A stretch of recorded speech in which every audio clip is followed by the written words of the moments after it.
Hey, what's going on, everybody? Welcome back to the channel. Today on this episode, I wanted to share some of my favorite retrieves for fishing a chatterbait. This is definitely my favorite bait of all time. If I had to pick one bait to fish for the rest of my life, it would be a chatterbait for sure.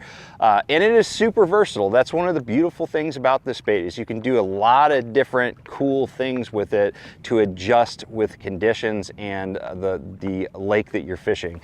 And so these are going to be some of my top retrieves, but of course you can adjust the retrieves that I'm going to show you today, customize them, make them your own, add your own little shake to it, if you will. Whatever you want to do with these retrieves, you can do it with a chatterbait as long as it works for you. But these are going to be tried and true retrieves that you've got to try. So let's get started.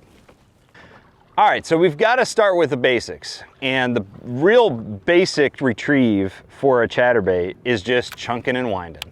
You can just cast it out there and then just have a steady retrieve back to the boat.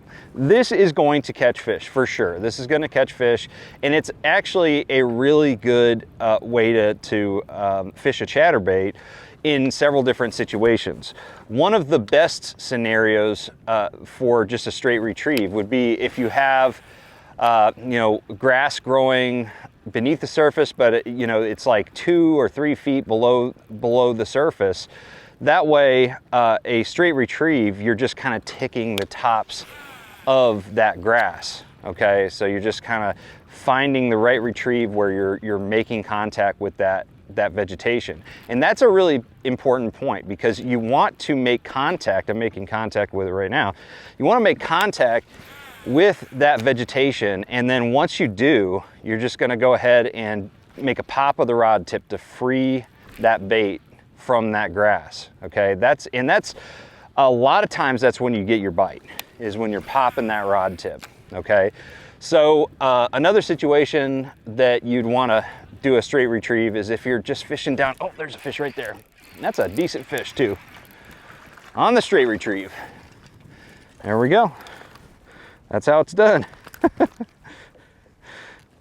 But another situation where a straight retrieve is going to work really well is like if you're going down like a riprap bank or something like that. A straight retrieve is going to be a really good way to fish a chatterbait. Just kind of parallel that riprap bank and just cover water. Okay. However, one thing I will mention about fishing a straight retrieve is that rarely do I ever just reel it back without doing something. I already showed you that in grass I pop it free, and sometimes I'll let it pause or something like that. But even if I'm not making contact with vegetation or some type of cover, I'm going to be imparting some kind of erratic action to it. I'm going to be popping the rod tip like this, maybe pausing the reel handle, anything that I can do to create some erratic behavior with that bait, because that's what's really going to get a fish that is following the bait to actually commit and strike that bait. So you got to really mess with different pops and pauses and things like that on a straight retrieve to really maximize your success. Rarely am I just slow rolling this bait with no action at it at all. But that being said, there are times when that does work. So I don't want to suggest that you can't catch them that way. All right, so the next retrieve, okay, is another good one for if you're fishing around vegetation, okay, around submergent vegetation, and that is a reel pause. Reel pause.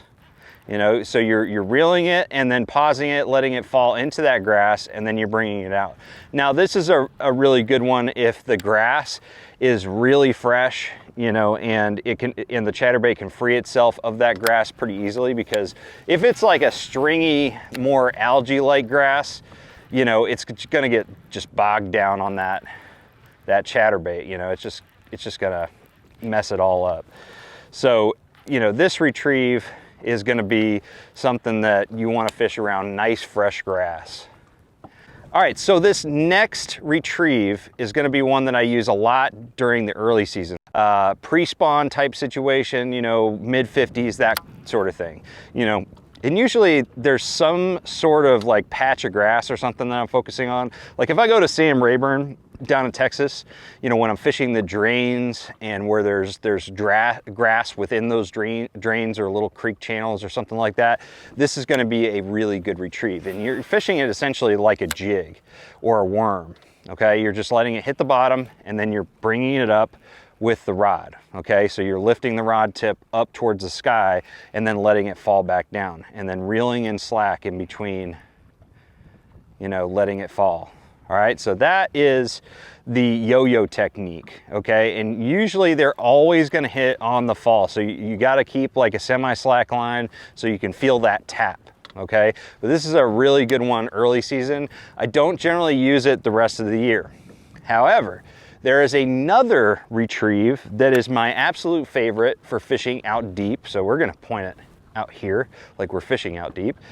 And it is my absolute favorite. Like if I'm fishing, you know, some type of offshore structure and I've tried other baits and you know, maybe I've caught them on other baits, but the bite is kind of slowed.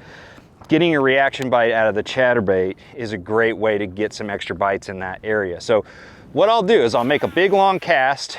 All right, I'll let it fall all the way to the bottom and I'm pointing directly at the chatterbait. And once it hits the bottom, I'm gonna reel fast to the side and then point back at that chatterbait, okay? And this may seem like the yo-yo technique, okay? But it's really very different. Because when you're using the reel instead of the rod to you know, bring that bait forward, the bait is actually going more horizontally, okay, than it is vertically. And so when it goes horizontal like that, it's getting away from those fish very quickly. And those fish don't like that. They get really aggressive. And then when it stops, it kind of goes, you know, it kind of drops horizontally, has a little bit of a glide. And that's why it's so important to go ahead and, you know, when after you reel, and I like to pull to the side, but then I point back at the bait. And the reason for that is I want to give it slack so it can fall with more of a glide, and it's not, you know, it's not slowed down at all by the line, okay?